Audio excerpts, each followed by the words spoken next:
issues, you have a direct mobile to both of us. So, you know, we'd definitely like you to consider the fact, you know, all the other benefits that you get along with the laundry. It's not beneficial to us at all. Who's going to phone up and ask about their Calvin Kleins? You know, how are you getting on? I'm missing you. You know, is the colour run or the elastic got a bit stretchy? You know, I'm looking forward to seeing you back. What a lot of rubbish. That was terrible. I know. But the biggest problem is they lost stuff. And who was responsible for the loss of the stuff was Shazia. Can we have everyone back in here so we can tell you exactly what we've done? We've got a really good system in place. Each machine has been labelled so we know exactly what belongs to who. There we go.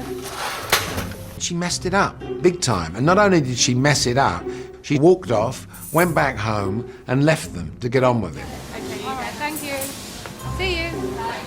In that time, from us leaving to them getting back, the laundry got mixed up and it went into utter chaos. This isn't ours, is it? Right, cool. People panicked and literally just swooped everything into a basket. And of course, we don't know who's washing is who. We're missing a men's shirt. We had a couple of spare items, so we'll go and have a look for those. We've got a couple of shirts in the van. I don't know if you want to just have a quick look at those. We will, yeah. No. We'll give the other van a call and we'll give you a call back as soon as we can. Losing people's clothes in the laundry business is just, you know, is the biggest crime that you could ever commit. We had washing that you knew what it was and where it went, and you left, and nobody else knew. At no point was any machine left unattended. As soon as one, them, didn't you? You went away and left them. but that was on agreement with Jenny. You left your colleagues with difficulties in identifying the product. Shazia, Please. you're fired. She deserved to go. She let her team down. She left them on their own.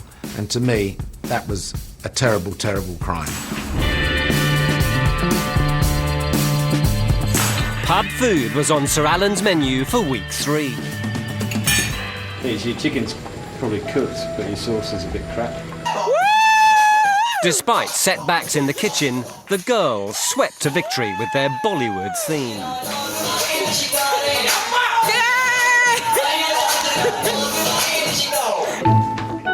The boys crashed and burned, led by software sales manager Ian Stringer.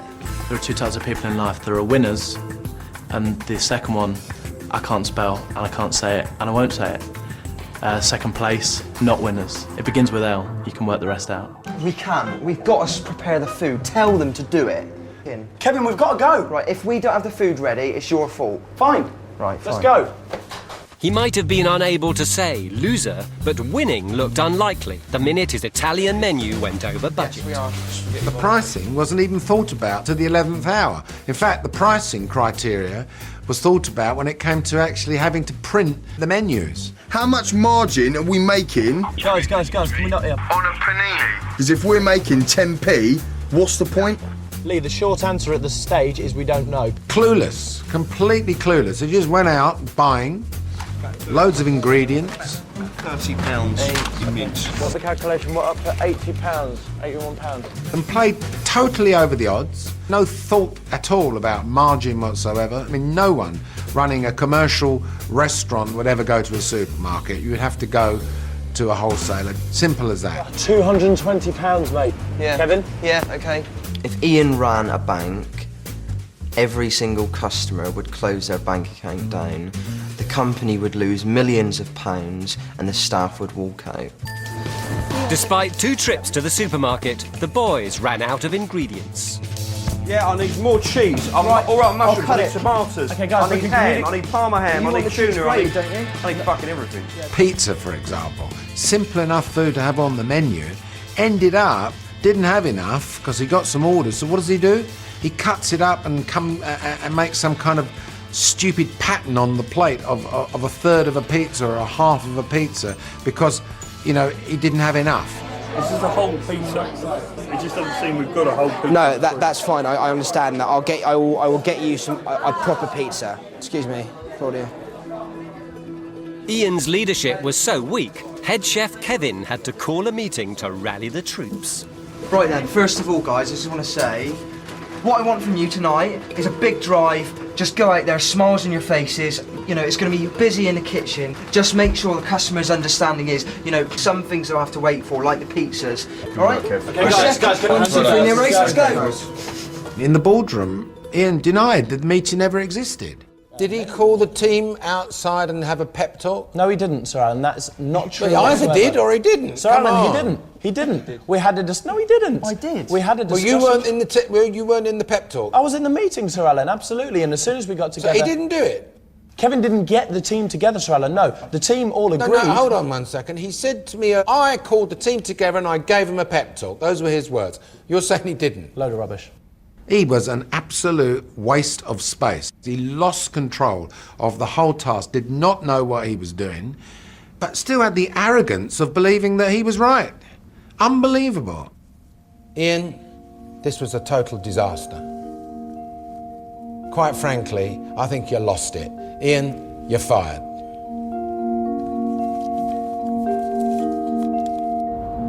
There'll be no tears, there'll be no anger, because I trust myself to deal with whatever happens in life. I can deal with this, because I'm an achiever.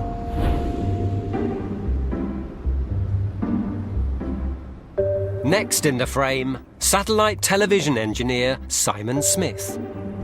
Winning this would mean everything to me. I'm 35 years old, so this is my real last stab at something as big as this to get the kind of job that I feel I deserve and I feel my family deserves. What ho, bloke, top tea. Simon's one of those people that you really like because he's not a bad bloke. And at the end of this task, one of you will be fired. Rough diamond, I think. Very enthusiastic young man. You do know that he will give you his all. Simon? I have had experience of laundry equipment in Bosnia. I've used the equipment. I'm no expert on it, but ironing, what do you reckon as a soldier? I mean, I've ironed more shirts. So can we do this? And this is hot, sweaty, grafty work. Yeah. In the previous task where there was an involvement of labour, he was there. And I think he was very efficient, very, very good in fish. 18 plus another 6, which is she's up to 24 now. In the laundry, he kind of really was the product manager in the laundry. All hands to the pump, sheets in the big machine, get another machine going. His main skills is like a backroom production manager type person. Can you stop what you're doing a second and listen to me, everybody? With Sir Alan's next task, a photography business, Simon had the chance to lead.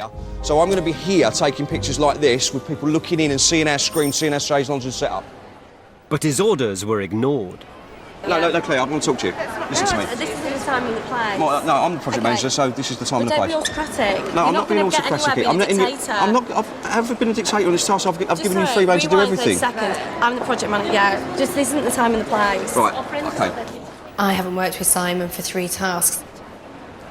He's like a hyperactive child and you need to babysit him. This kind of thing, Sarah, this is what I'm talking about. Convinced that people would pay to pose in public, is this kind of thing. Simon came up with his glamour theme. I think we definitely got the glamour look we were going for. Looking at that. It's better than I thought it'd look.